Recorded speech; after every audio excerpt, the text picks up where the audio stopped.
Bienvenidos y vamos a empezar con la presentación sobre geometría y arte de Sofía Cerrón, Ana Perla Godoy y Daniela Saldivia. Adelante, pueden partir a ver si funciona.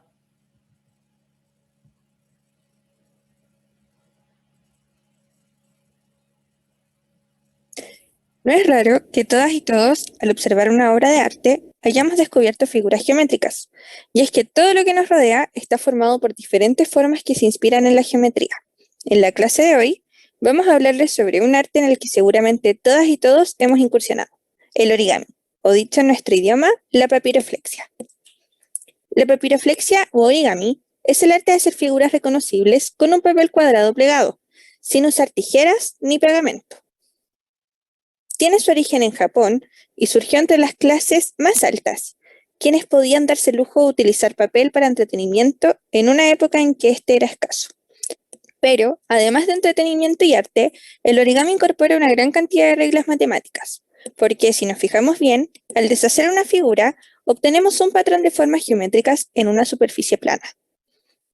Por otra parte, también podemos darnos cuenta de que este patrón de formas geométricas que observamos en la superficie plana puede considerarse un grafo. Bueno, y como hemos podido ver, la papiroflexia se relaciona directamente con las matemáticas, donde existen 4 reglas fundamentales planteadas por Robert Lang, físico que teorizó las normas matemáticas que se pueden aplicar a cualquier figura hecha de papel sin utilizar tijeras ni pegamento. La primera regla refiere a la colorabilidad. Esto quiere decir que si doblas una pieza de origami, obtienes un papel cuadrado con un cierto patrón de dobleces sobre él. Ese patrón siempre será coloreable en 2 colores, coloreando así 2 regiones del mismo color que nunca se tocarán entre sí. La segunda regla es referida a los pliegues, montañas y valles, donde establece que al hacer un origami se van creando pliegues, que son las montañas y los valles. Entonces, al sumar todas las montañas y todos los valles y luego hacer una resta entre estos, montañas y valles, el resultado siempre será 2 o menos 2, estableciendo así la fórmula montaña menos valles igual a más menos 2. La tercera regla es referida a los ángulos, donde al enumerar cada ángulo en torno a un eje de forma alterna, 1, 2, 1, 2, 1, 2, y se suman todos los pares de ángulos, se obtienen 2 sumas de 180 grados. Es decir, que todos los ángulos pares formarán un semicírculo. Y por último, la regla dice que si uno tiene una hoja, esta nunca va a ser penetrada por un pliegue. Es decir, que sin importar cómo se apliquen los dobleces, una hoja nunca podrá penetrar un pliegue.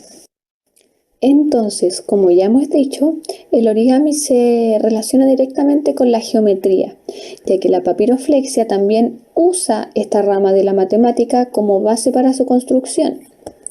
Desde aquí es que también se puede decir que existe una teoría de empaquetamiento de círculos que fue planteada en los años 90 por un grupo de estudiosos del origami y postula que cualquier figura puede hacerse a partir de una serie de círculos empaquetados sin superponerse. Se trata de convertir cualquier cosa que se quiera representar, ya sea un animal o una planta, por ejemplo, en un dibujo esquemático en el que cada extremidad es una línea y cada línea después es un pliegue de papel. Por ejemplo, si vemos la siguiente imagen, es posible ver que un pliegue se forma doblando el papel por la mitad sucesivamente hasta que quede largo y angosto, como lo vemos en la imagen. De esta forma, luego al desdoblar los pliegues, que serían los radios de la circunferencia formada, queda el papel marcado con estos, donde es posible imaginar una parte de la circunferencia como es la imagen, donde se ve en la punta el ángulo formado. Entonces es posible decir que se puede hacer cualquier figura solo empaquetando círculos sobre el papel. entonces ya descritas las 4 reglas básicas del origami planteadas por Robert Lang y también la teoría de empaquetamiento de círculos, es que este mismo físico crea un programa computacional llamado TreeMaker, donde este programa es capaz de tomar un dibujo esquemático de un origami y convertirlo en un patrón que cualquiera podría seguir. Este patrón nace desde el empaquetamiento de los círculos. Como docente, nos preguntamos cómo podemos incorporar la papiroflexia en la enseñanza de geometría en la sala de clases. Llegamos a la constructibilidad de puntos. La constructibilidad de puntos en el origami se refiere a la posibilidad de puntos que podemos construir mediante la realización de dobleces en un pedazo de papel. Al trabajar esto en la sala de clase, lo más importante es que los y las estudiantes interpreten geométricamente los dobleces que realizan y no memoricen las construcciones como una simple sucesión de pasos. Por ejemplo, que al doblar el papel para hacer coincidir 2 segmentos que forman un ángulo, están construyendo la bisectriz de dicho ángulo. O que al hacer coincidir 2 puntos cualesquiera, están construyendo la mediatriz del segmento que une a estos 2 puntos. Aunque la cantidad de puntos que se pueden construir utilizando el origami es menor a la cantidad de construcciones que se pueden realizar mediante el uso de regla y compás, sigue existiendo un conjunto amplio de construcciones realizables. Este conjunto se encuentra definido por 6 axiomas que postuló Humiaki Husita. Estos axiomas son: dados 2 puntos P1 y P2 constructibles, podemos construir la línea que los une. Dados 2 puntos constructibles, la línea que refleja uno sobre el otro es constructible. Dado un segmento delimitado por 2 puntos constructibles, su mediatriz es constructible. La bisectriz del ángulo formado por 2 líneas constructibles es constructible. Dados 2 puntos P1 y P2 y una línea L1 constructible, la línea que pasa por P2 y que refleja a P1 sobre L1, es decir, que una vez realizado el doblez, P1 queda colocado sobre la línea L1, es constructible. Y por último, dados 2 puntos P1 y P2 constructibles y 2 líneas constructibles L1 y L2, la línea que refleja a P1 en L1 y a P2 en L2, si es que existe, es constructible. Ahora que sabes más sobre origami o papiroflexia, te invitamos a realizar el siguiente desafío. Recuerda tener a mano una hoja de papel cuadrada. Vamos a comenzar doblando nuestra hoja por la mitad.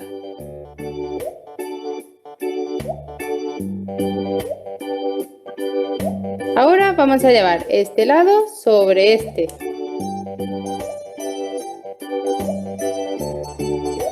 Abrimos y llevamos este lado sobre este.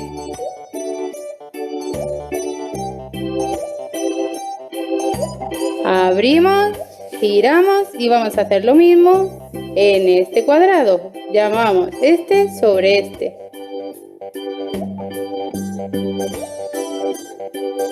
Abrimos y llevamos este sobre este.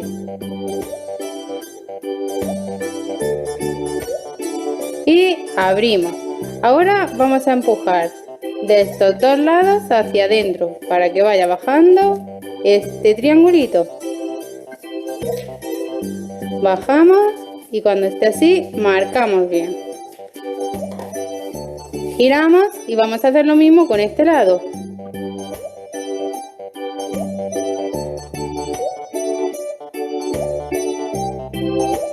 Una vez que lo tengamos así, vamos a llevar esto sobre este.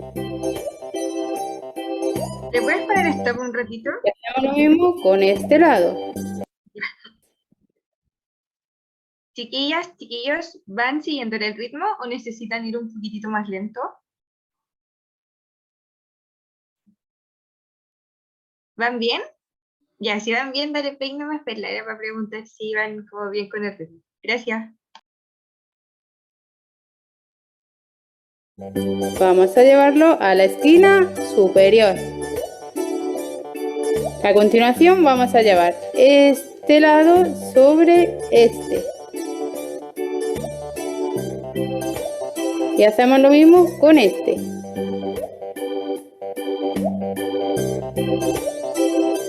Y vamos a hacer lo mismo con este triángulo.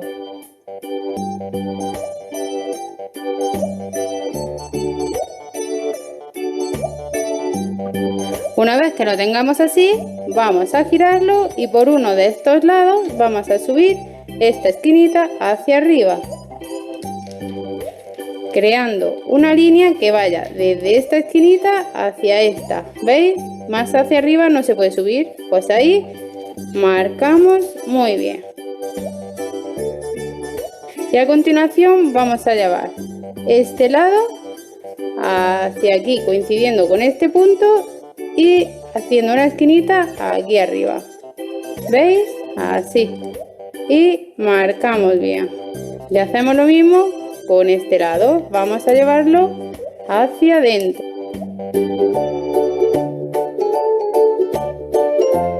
Y vamos a doblar hacia adelante, coincidiendo con esta punta y con esta.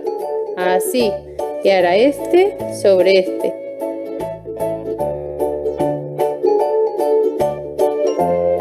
Que ya se ha hecho nuestra rana. Solamente nos falta ponerle los ojitos. Y ya tenemos terminada nuestra rana saltarina, preparada para un buen salto.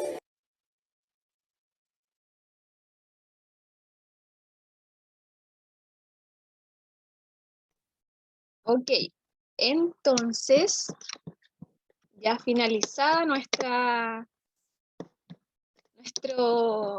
origami, es que les queríamos preguntar a los que pudieron ir siguiendo los pasos, que si les gustaría participar, que qué elementos de nuestra presentación del origami pudieron identificar en la construcción de esta ranita saltarina. Si es que les gustaría participar, pueden ir ahí abriendo el chat o el micrófono. ¿Qué elementos pudimos ver? ¿Cómo fuimos haciendo la ranita? La Trini se perdió un poco, pero buenísimo. Sí, igual me perdí, no la alcancé a terminar, pero Sí, igual ahí llegué a una parte nomás. Yo también quedé en eso. Y ahí lo último se me perdió, cómo hacerlo. Sí. Pero fuimos bien. Entonces, no hay nadie. Oigan, y si les muestro esto, no sé si se alcanza a ver bien. Había una parte de la presentación en que les decíamos que en esto podíamos ver como algo que estuvimos viendo en la prueba, para la prueba 1, en la unidad 1, ¿recuerdan? Ahí la Trini escribió, al doblar los papeles se hacen bisectrices. Así es. Bueno, yo les soplo. Acá hay un grafo también. Lo habíamos dicho en la presentación y cuando ustedes tiran el papel podemos identificar un grafo. Sí. Una otra cosa que ustedes no saben aún, pero en un próximo módulo del curso, después de esto que hacemos ahora, vamos a hacer construcciones con regla y compás. Así que vamos a ver todo eso de que unos puntos o unas rectas se pueden construir o no, y hay toda esa idea de qué es lo que se puede construir y qué es lo que es imposible y nunca se podrá construir con los movimientos que uno se da. O sea, uno puede hacer un tipo de acción, doblar o poner un punto sobre un otro punto, etc. Y es una pregunta natural, ¿qué es lo que puedo construir como forma y qué es lo que no puedo? Pero eso es como que me di cuenta durante la presentación que estamos atrasados con el programa, así que su presentación sale conectada con lo que sigue después. Bueno.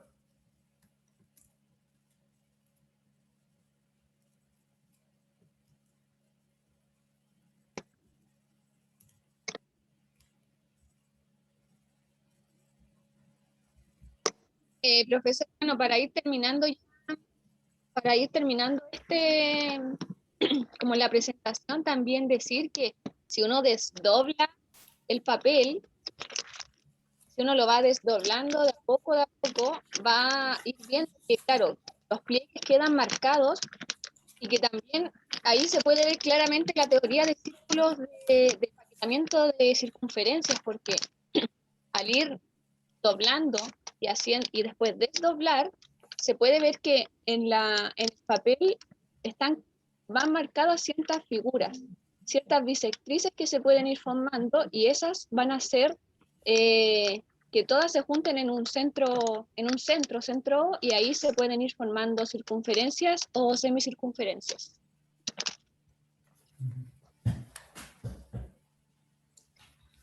Claro.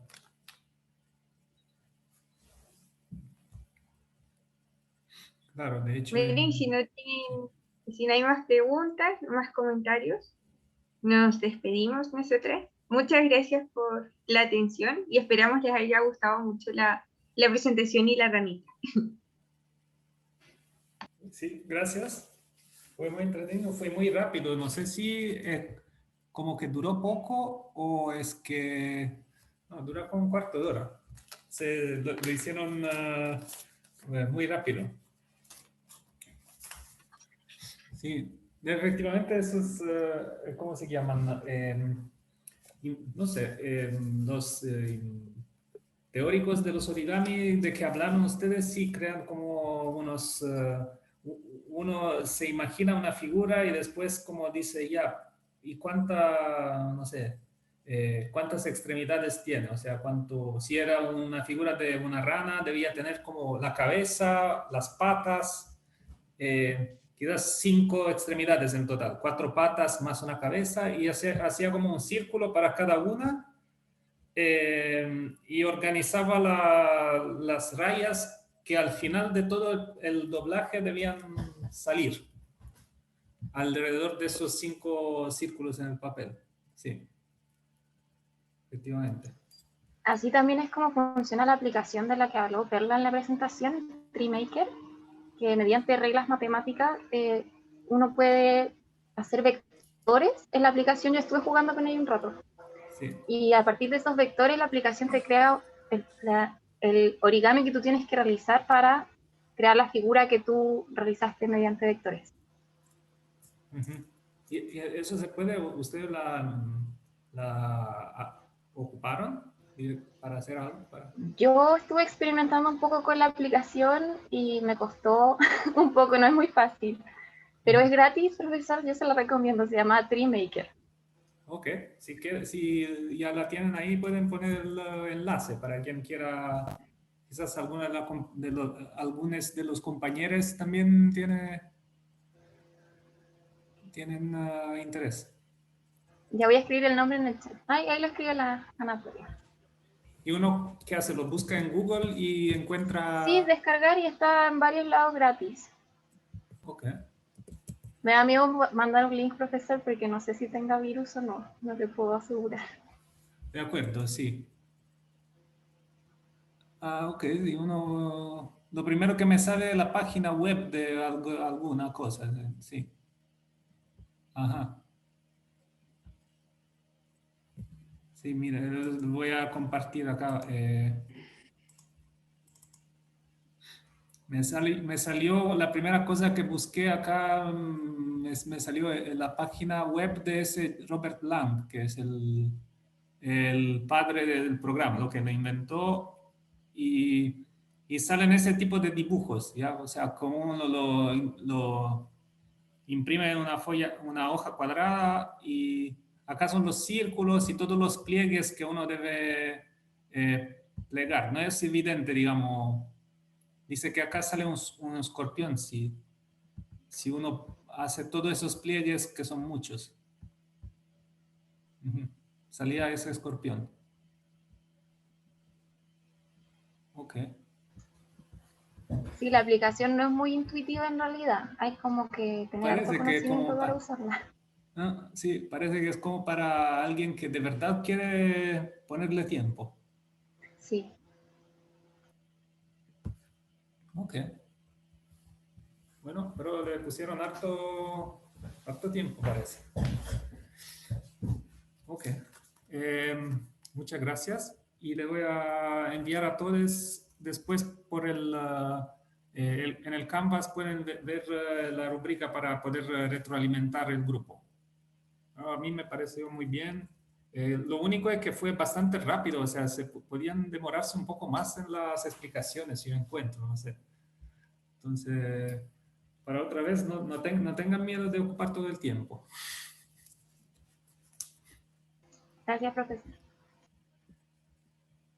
No, gracias a ustedes. Ok.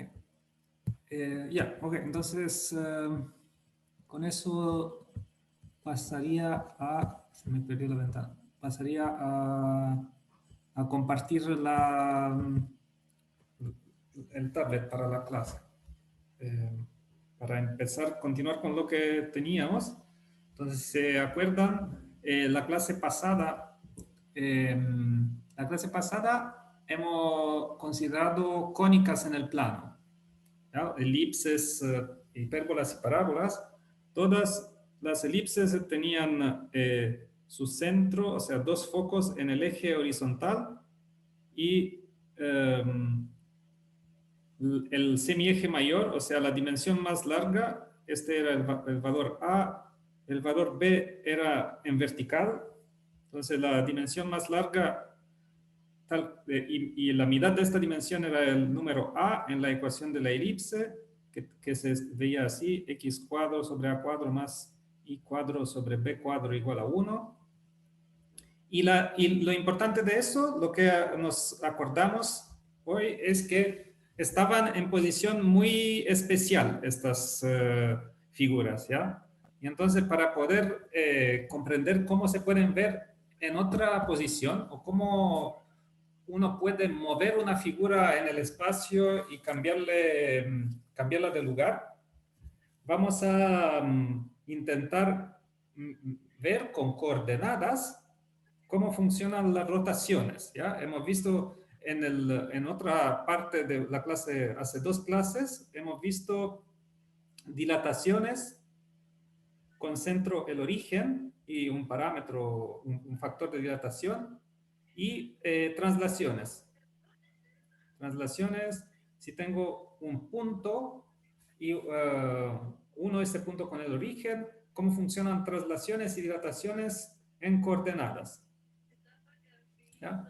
Entonces, hoy vamos a ver rotaciones en coordenadas. Y para esto es una buena excusa para hacer una base de trigonometría, que es otra parte del curso. ¿Ya? Entonces, digamos que vamos mezclando trigonometría con coordenadas del plano. ¿Ok?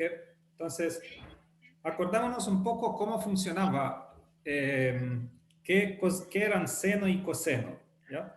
De ángulos. Entonces, lo importante, el punto de partida de esto, es cómo uno trabaja con triángulos semejantes, ¿ya? Había unos criterios de semejanza.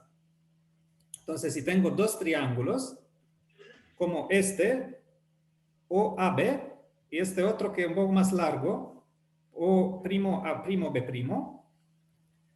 ¿son triángulos semejantes o no? Es una pregunta. Y la respuesta es dada... La polipoca que estoy usando para poner los pinceles. Este coso ahí arriba no lo puedo sacar, no sé qué onda. Pero bueno. Hay alguien que por error se desmuteó, imagino. Se paró. Ok, entonces había 3 posibles criterios. O que la razón entre lados correspondientes es igual. Está muy mal hecho, pero bueno, no sé. Ahí se le pone el efecto. Bueno, eso significa. Trini, está silenciada. No se preocupe. Perdón, ahora lo silencio. Ya. Ok.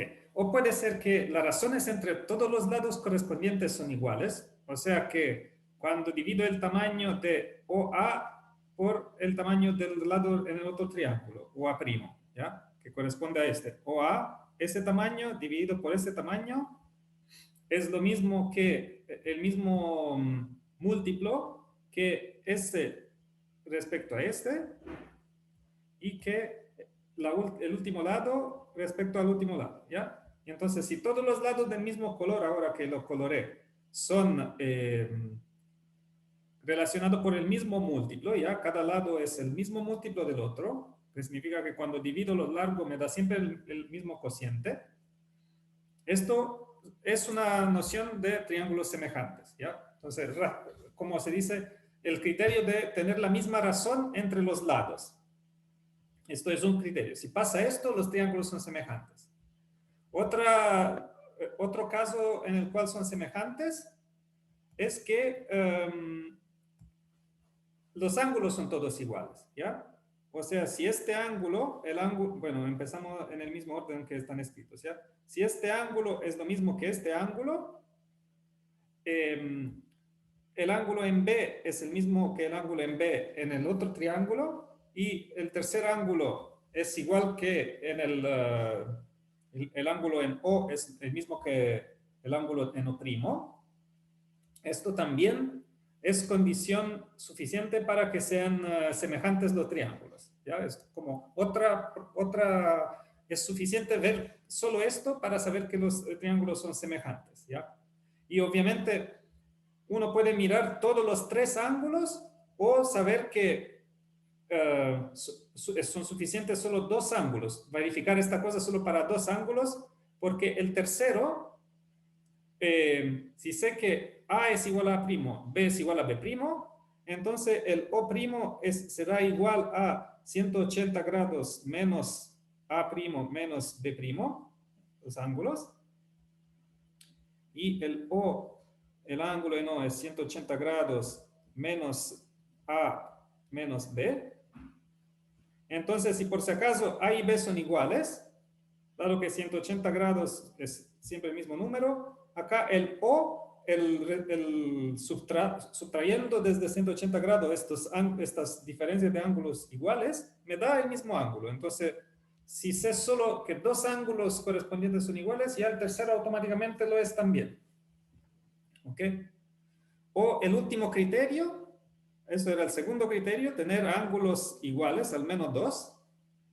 Y el último criterio es que si tengo dos lados en el mismo cociente y el ángulo incluso igual, ¿ya? Por ejemplo, si este lado es un múltiplo de este lado y el otro es igual múltiplo del otro lado, el correspondiente, y además el ángulo entre ellos es igual, bueno, entonces los triángulos son semejantes, ¿ya?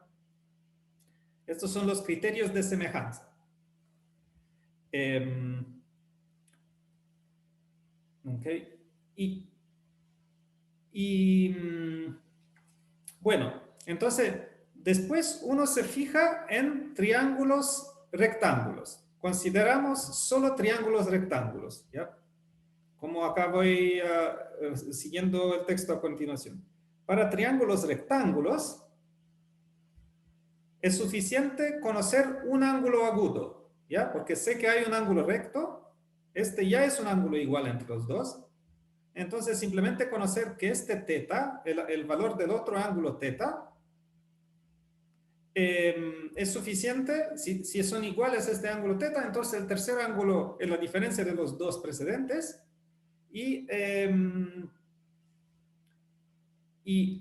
conocer simplemente el ángulo agudo ya determina las razones entre los lados, ¿ya? Entonces, si quiero saber cuál es la razón entre los tres lados de ese triángulo rectángulo, es suficiente conocer solo el valor de uno de los ángulos agudos, ¿ya? Y esto determina cuál es el cociente entre este, y cuál es el cociente entre este y este, ¿ya?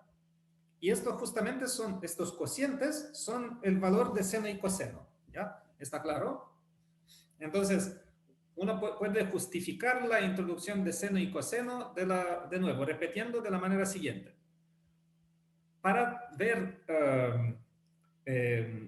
si dos triángulos rectángulos son semejantes, es suficiente verificar si tienen igual uno de los ángulos agudos.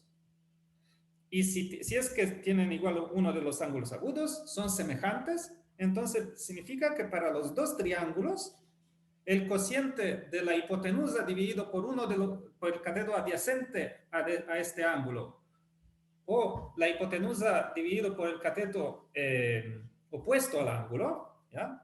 Entonces, esto dividido por esto hipotenusa dividido por el cateto opuesto, o esto dividido por esto, que sería hipotenusa dividido por el cateto adyacente al ángulo θ, esto solo, el cociente solo depende del ángulo θ y no del tamaño del triángulo, ¿ya? Sería igual para todos los triángulos semejantes a esto, ¿ok? Y estos son lo que define seno y coseno, ¿ya? Entonces, el seno de un ángulo A, ¿ya? Lo que correspondía a θ en la otra figura, ¿ya? Esto es el ángulo en el vértice A de este nuevo triángulo, ¿ya? Y entonces el seno de A es el cateto opuesto, entonces esto que llamé A pequeño, dividido por la hipotenusa, que he llamado C, ¿ya? Entonces, seno del ángulo A, ángulo en rojo en la figura, es igual a cateto turquesa dividido por la hipotenusa que es moradita, no sé.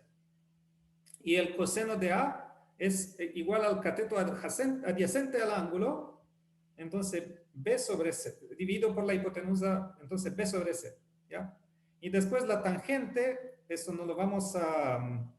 no es algo donde nos vamos a concentrar hoy, pero la tangente también se puede, tangente de un ángulo es igual al cociente del cateto opuesto sobre cateto adyacente, ¿ya? Y también es igual a seno sobre coseno, ¿ya? Eso no importa, pero porque no nos va a interesar centralmente en esta clase, no trabajaremos con la tangente. ¿Ya? Y por ejemplo, ahora hay una conexión entre propiedades de ángulos, o sea, formuladas en términos de seno y coseno, ángulos de triángulos y rectángulos, y geometría, ¿ya? Por ejemplo, la primera cosa es el teorema de Pitágoras, que nos dice que la suma de cuadrados de los catetos es igual a el cuadrado de la hipotenusa, ¿ya? Entonces, en esta figura, a al cuadrado más b al cuadrado, los largos al cuadrado, sumados me dan el cuadrado del tercer lado, el lado opuesto al ángulo recto, la hipotenusa. Y acá, si esto lo divido por c al cuadrado, divido todo por c al cuadrado, me da a sobre c todo al cuadrado. Bueno, si lo divido al primer paso me sale esto, ¿ya? Dividiendo por c al cuadrado, a al cuadrado sobre c al cuadrado es igual, más b al cuadrado sobre c al cuadrado es igual, acá sería c al cuadrado sobre c al cuadrado, ¿ya?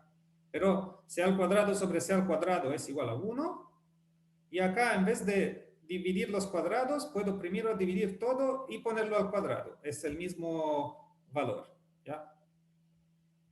Entonces, me da, esto lo he hecho, esta transformación, para obtener esto. Entonces, a sobre c y b sobre c, ¿ya? Entonces, me da que el seno al cuadrado más coseno al cuadrado es igual a 1, ¿ya? Entonces, esta es la primera, la relación fundamental de trigonometría, ¿ya? Que es la traducción del teorema de Pitágoras en términos de seno y coseno, ¿ya? Ok.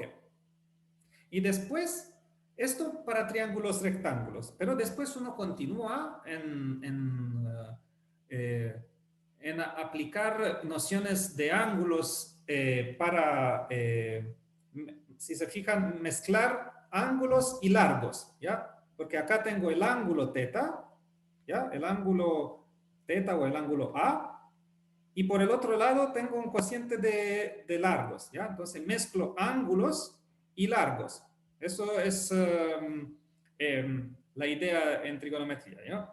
Mezclar ángulos y largos, pero puedo ir más allá de solo triángulos rectángulos, ¿ya? Entonces puedo continuar para otros ángulos, no solo los ángulos entre 0 y 90 grados, este θ de acá puede ser solo entre 0 y 90 grados, porque si empiezo con un θ más largo que 90 grados, acá el triángulo formado nunca podrá ser rectángulo, ¿ya? No puede ser parte de un triángulo rectángulo, ¿ya?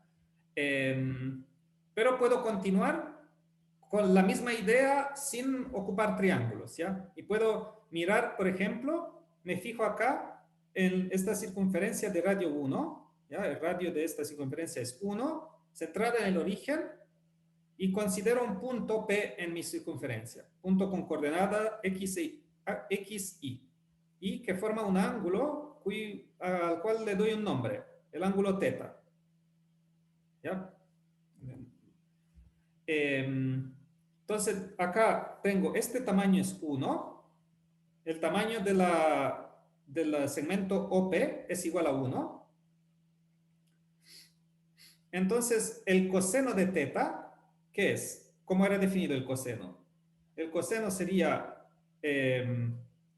la coordenada X, este tamaño de acá del cateto adyacente, dividido por la hipotenusa, por OP, ¿ya? Pero X dividido por OP, dado que OP es igual a 1, esto es igual a X, ¿ya? X dividido por 1, ¿ya? Entonces, el coseno de θ no es otra cosa que el valor de la coordenada X, ¿ya? Por el caso de que el punto es a distancia 1 del origen, ¿ok? Entonces, si P es un punto a distancia 1 del origen, que forma un ángulo θ con el eje X, con el eje horizontal, entonces el coseno de ese ángulo es la coordenada X de P, ¿ya? Entonces el coseno de θ es la coordenada X de P en el círculo de radio 1 con ángulo θ, ¿ok? Con ángulo AOP igual a θ. Ángulo AOP, ya este ángulo de acá. Continúa a hacerme problemas eso. Okay.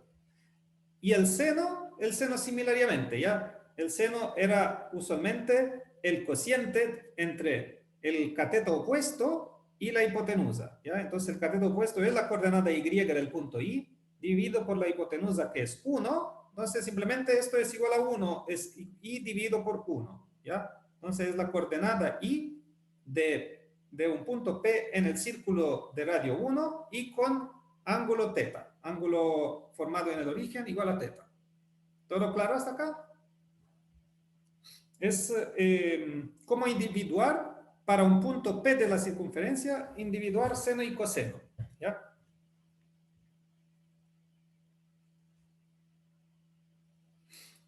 Y ahora, dado que tengo más puntos en la circunferencia, que solo, o sea, si el punto P se queda en esta parte de acá, o sea que el ángulo θ es entre 0 y 90 grados, acá puedo dibujar este triángulo rectángulo, ¿ya? Un pequeño triángulo rectángulo y ocupar la definición de seno y coseno con los catetos. Pero ahora también para θ más largo, ¿ya? Cuando acá θ, en vez de ser esto, es un otro valor más largo y el punto P se encuentra por acá, por ejemplo, o por acá, ¿ya? Por otras elecciones del punto P, también puedo definir simplemente, decir que acá para este ángulo θ más largo, las coordenadas X y Y de mi punto son su seno y coseno, ¿ya? Acá sigue teniendo tamaño 1, pero el ángulo θ es más largo que 90 grados. Tamaño 1 es la distancia entre P y el origen. P siempre en la circunferencia de radio 1. Y digo que esto es el coseno de θ. El X de este punto es el coseno de θ. Y la Y es el seno de θ, ¿ya? Entonces, esta definiciones de seno θ y coseno θ válidas para todo θ. Estas nuevas definiciones, ¿ya? Las nuevas definiciones coinciden con las precedentes. Si si el ángulo es entre 0 y 90 grados, pero si defino el coseno de un ángulo como así, coordenada de X del punto en el círculo de radio 1 con ángulo θ en el origen, coseno, y el seno como coordenada y del mismo punto, entonces esto me permite definir seno y coseno también para otros ángulos más generales. ¿Ok? Definición es válida para todo teta y coinciden con el caso precedente. O sea, el caso de triángulos de ángulos entre 0 y 90 grados. Entre 0 grados y 90 grados. ¿Ok? Bueno, entonces hemos definido seno y coseno, ¿ya? Esto es la definición de seno y coseno.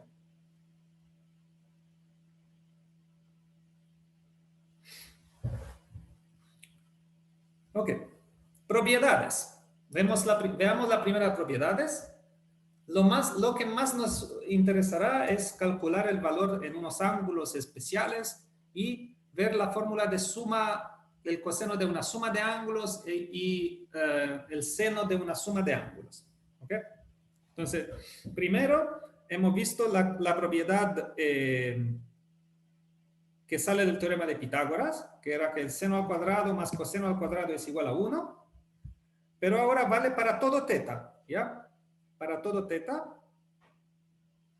porque en realidad, si un punto XY es la circunferencia trigonométrica significa la circunferencia de radio 1 centrada en 0. ¿Ya? Esta es la circunferencia con centro 0 y radio 1. Circunferencia trigonométrica.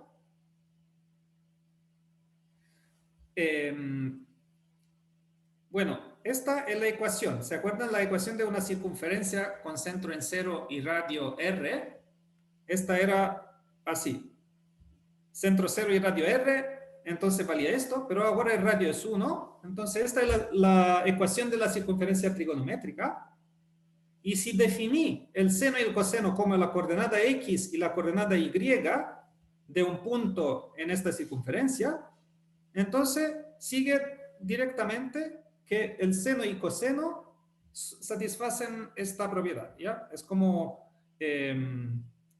muy conectado con el teorema de Pitágoras, pero también sale de la fórmula de la circunferencia. Ya he dicho que cualquier punto P de esta circunferencia, si forma su ángulo acá es teta, entonces el seno y el coseno de teta son las componentes X, Y de este punto, las coordenadas X, Y de este punto. ¿Ya? Entonces, lo único que es más fuerte acá respecto a Pitágoras es que puedo considerar ángulos que no forman un triángulo más largos que 90 grados, ¿ya? Y sigue válida esta fórmula, ¿ya? Vale para cualquier valor de teta. ¿Ya? Primera propiedad. Ahora, con la circunferencia trigonométrica, vamos a descubrir qué pasa con seno y coseno si sumo 90 grados, si sumo 180 grados o sumo más o menos, sumo o subtraigo, ¿ya? Hago más o menos 360 grados. Entonces, vamos a ver el primer caso. Esto corresponde al caso B y acá tengo el caso C. ¿Okay? Primer caso, teta más 90 grados, ¿ya? Acá tengo el ángulo teta.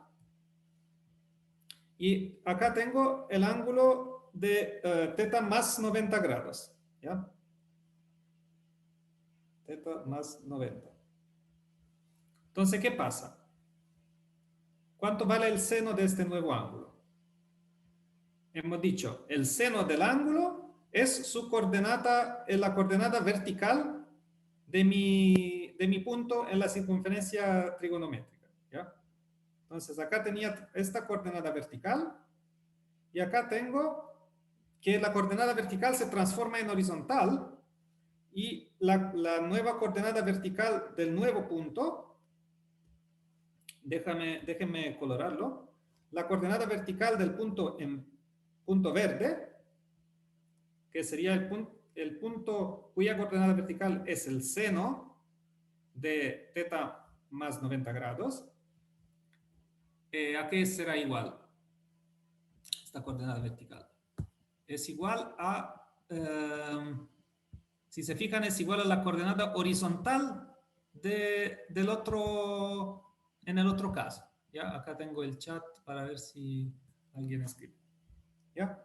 Es igual a esto, ¿ya? A la coordenada horizontal del otro ángulo. ¿Ya? Entonces es igual a coseno de θ, que la coordenada horizontal del punto correspondiente al ángulo θ. Profesor, Sí. yo tengo una duda. Es que no entiendo por qué ahí ponemos θ más 90. Si debería ser θ menos 90, ¿o no? ¿Cómo? ¿Menos 90? Ok. Sí, es que no sé por qué pusimos eso. θ más 90. Ok, acá tengo, porque yo quiero ver cuánto es ese valor. Calcular este valor, ¿ya? Entonces, ¿cómo hago? Tomo este punto P, la coordenada X y Y del punto P son seno y coseno de θ. Ahora quiero ver qué pasa si le sumo 90 grados, ¿ya? Entonces acá tengo un otro punto donde sumé 90 grados, ¿ya? Y entonces el ángulo, si esto es 90 grados, este P' tiene ángulo total, que es la suma de θ más 90 grados. ¿Ok? Sí, ahí sí. Gracias. Ya. Ok. Entonces, ahora, ¿el seno qué es? La componente vertical. Componente vertical de este ángulo, del punto correspondiente a este ángulo, que es este segmentito verde, rojo, ¿ya? Corresponde al segmento rojo, es igual al segmento rojo de acá, ¿ya? Porque en realidad los triángulos este y este, el triángulo que está acá, bueno, no sé.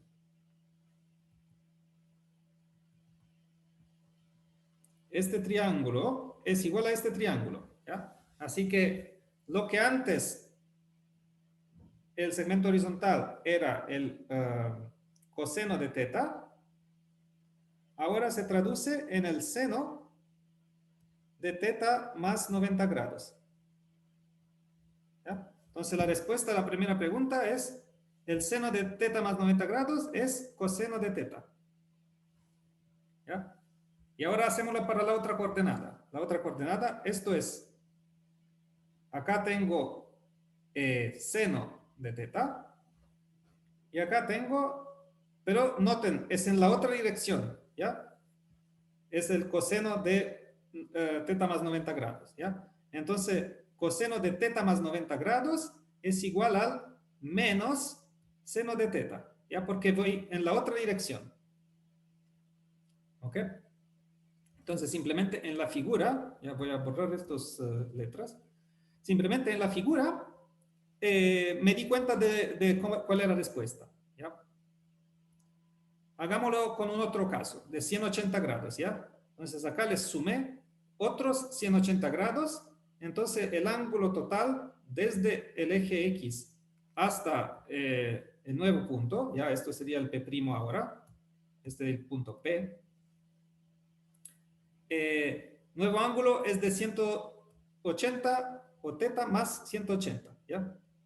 180 más que θ, ¿ya? ¿Y qué pasó con las coordenadas? ¿Se fijan? Las dos coordenadas cambiaron signo nomás. ¿Están de acuerdo? ¿Ya? La coordenada esta ahora es negativa. Para el otro, si considero este triángulo y este triángulo, tienen iguales lados. El lado horizontal es igual al otro, solo en la otra dirección. Y el lado vertical, de nuevo, igual tamaño, otra dirección. ¿Ya? Entonces, acá simplemente me sale menos seno. A veces el seno lo escribo con E, a veces con I. Ya son equivalentes las dos senos de θ. Y acá me da menos coseno de θ. Esto pasa cuando sumo 180 grados. Cambia signo los dos. Tercer dibujo. Tercer dibujo. ¿Qué pasa cuando cambio signo al teta? ¿Ya? Si acá hacia arriba tengo teta, hacia abajo tengo menos teta. ¿Ya? Menos teta. ¿Qué pasa? La coordenada horizontal queda igual. O sea, el coseno de menos teta es igual al coseno teta. Y la coordenada vertical cambió dirección. Entonces me da menos seno teta. ¿Ya? Seno de menos teta es menos seno de teta, pero el coseno es lo mismo para teta y menos teta, porque cambió solo la coordenada vertical. Y acá, ¿qué pasa? Este es el último caso. El caso de que sumo o sustraigo múltiplos de todo el ángulo. ¿Ya? Si sumo todo el ángulo, significa que doy toda una vuelta. Esto es sumar 360 grados. O subtraer 360 grados significa que doy una vuelta entera en la otra dirección. ¿Ya? Menos 360 grados. ¿Ya? Pero en los dos casos vuelvo al mismo ángulo. Así que es como si no hubiera hecho nada. ¿Ya? Entonces me da, es igual sin cambiar nada. ¿Ya? Seno de teta, y esto es igual al coseno de teta. ¿Ya? No cambia si sumo un múltiplo de todo el ángulo porque vuelvo en la misma posición. ¿Ya? Eso es como el resultado de sumar de todas esas operaciones, si se fijan, lo único resultado es que cambiaron signos. ¿Ya? Acá se intercambiaron los dos valores. Seno se transforma en coseno, coseno en menos seno. Y en los otros casos cambiaron signo. El seno se transforma en menos seno, coseno es menos coseno, y así siguiendo. ¿Ok? Y lo último, vamos a ver el seno de una suma de ángulos. Y vale esta fórmula, ¿ya? Y vamos a ver rápidamente, o digamos, vamos a ver un poco cómo funciona esta fórmula. Seno de alfa más beta, ¿ya? Entonces acá hay un ángulo alfa. Acá tengo mi circunferencia con radio 1. ¿Ya? El radio, esto es 1, esto es 1, esto también es 1. Cualquier punto en la circunferencia está a distancia 1 del origen. Y después tengo un ángulo beta, que le voy sumando, ¿ya? Un ángulo alfa más beta, el ángulo total es alfa más beta. ¿Ya? Sumando los dos, esto es alfa más beta. El ángulo naranjo. Esto es alfa más beta. Y necesito ver cuáles son su coordenada, el seno. Ya, perdón, el seno es la coordenada vertical. ¿Ya? Ok, entonces esto, dado que el radio es 1, esto la componente vertical es el seno de alfa más beta. ¿Cómo está conectado esto con el seno de alfa y seno y coseno de alfa y de beta? ¿Ya? Entonces lo que yo puedo hacer es mirar primero este triángulo de acá. En este triángulo, es un triángulo rectángulo, ¿cierto? Y la hipotenusa tiene largo 1 de este triángulo rectángulo, OCF, ¿ya? Rectángulo, es un triángulo rectángulo, y hipotenusa tiene largo 1, ¿ya? Entonces, sigue que OF sería OF dividido por la hipotenusa, dividido por 1, pero entonces OF es igual a coseno de beta, ¿de acuerdo? El cateto adyacente dividido por la hipotenusa es el coseno de ese ángulo beta. Entonces OF es coseno de beta y CF es igual a seno de beta.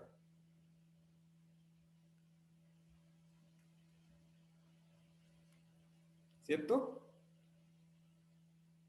Entonces, déjenmelo escribir en la figura. Esto es coseno de beta. Esto de acá es seno de beta. Entonces, ahora miren este otro triángulo. Ese triángulo de acá. Es de nuevo rectángulo, OFG, ¿ya? Ese triángulo que coloré. OFG es rectángulo. Hipotenusa, ¿qué tamaño tiene? La encontré antes. La hipotenusa es OF. Y tiene tamaño coseno de beta. Entonces puedo verificar cuánto es ese tamaño de acá. ¿Ya? Eso es coseno de beta. Entonces, ese otro tamaño, ¿cuánto es? Vale que FG dividido por OF es igual a, tengo un ángulo alfa, es igual al seno de alfa. ¿Ya? Hipotenusa, cateto opuesto dividido por hipotenusa. Entonces el seno de alfa. Entonces FG, ¿a qué es igual FG? Es igual a seno de alfa por la hipotenusa, por OF. Entonces, seno de alfa por coseno de beta. ¿Ya? La hipotenusa tenía tamaño coseno de beta. ¿Ya? Entonces este tamaño de acá es seno de alfa coseno beta. Ya, hemos aprovechado a lo máximo este triángulo. Ahora aprovechemos ese otro triángulo. Este.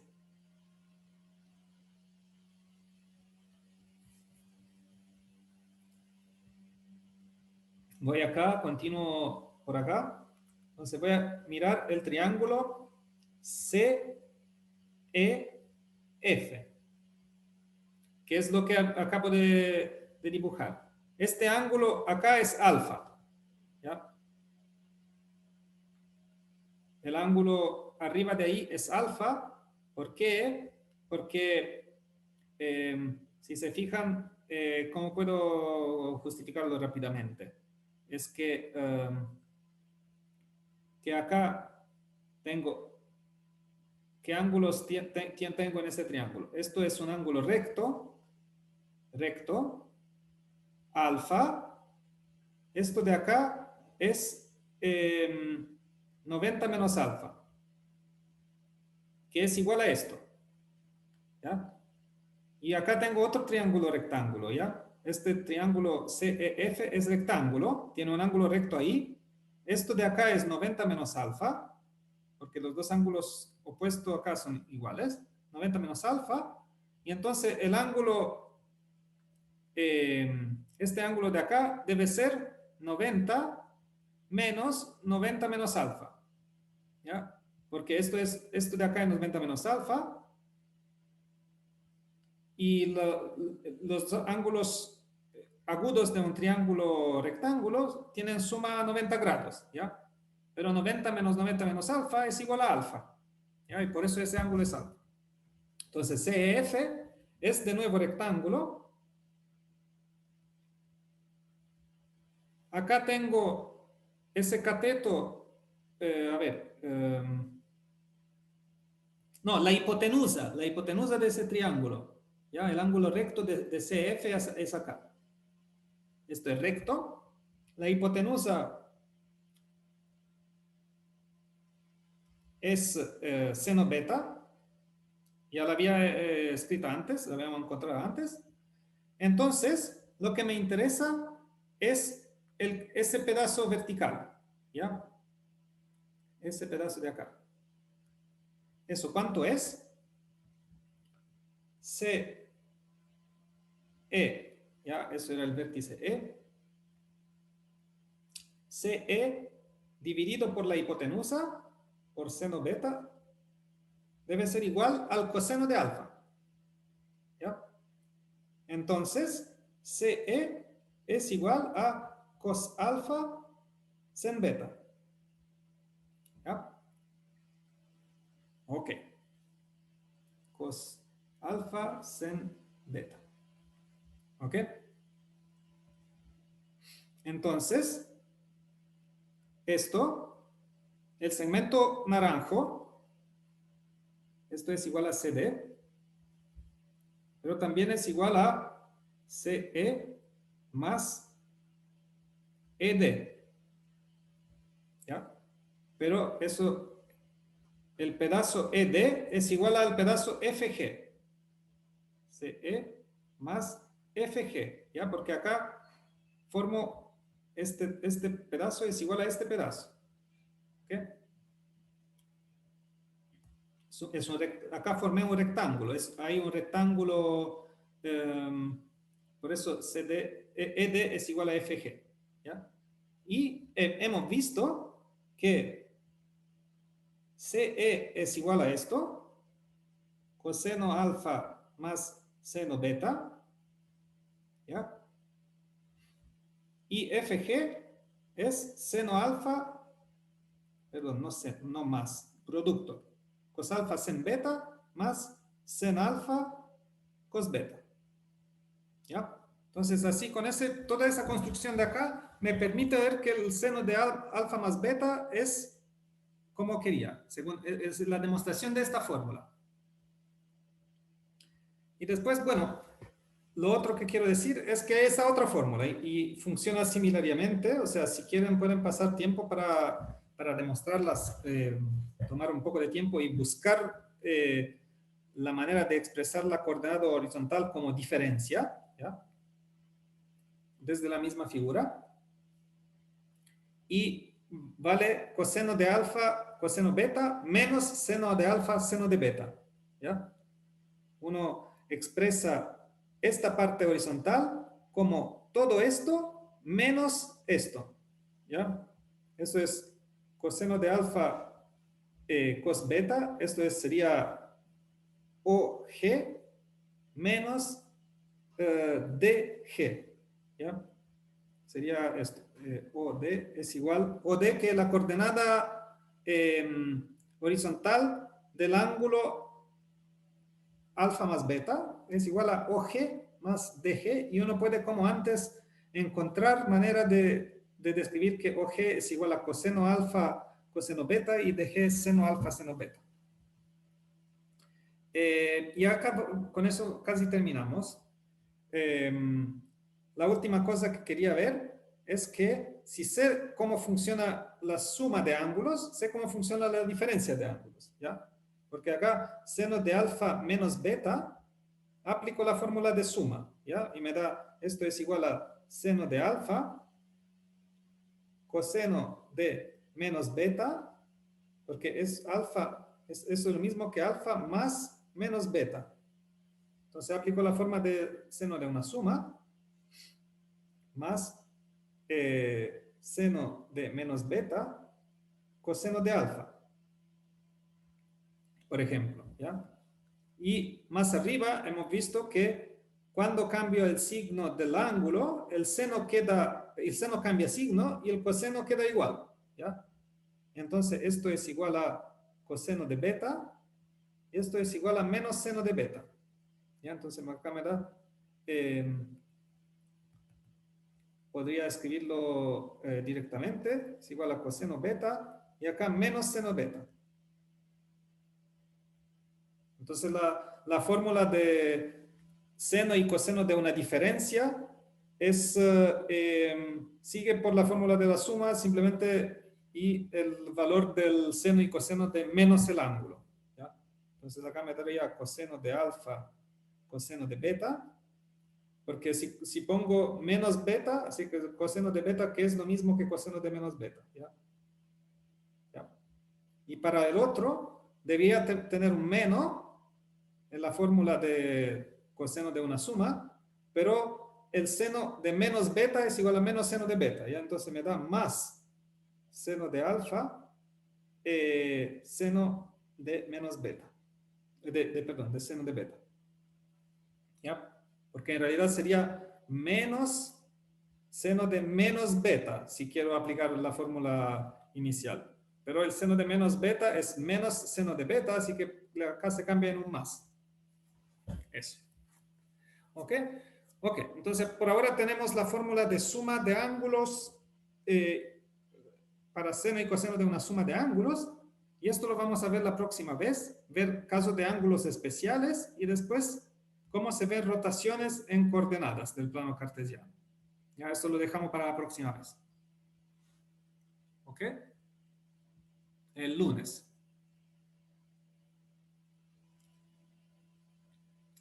Ok. Entonces, eso. Si hay alguna pregunta,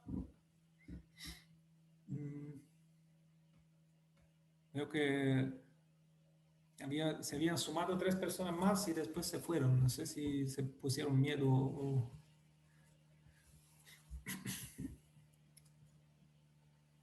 Ok.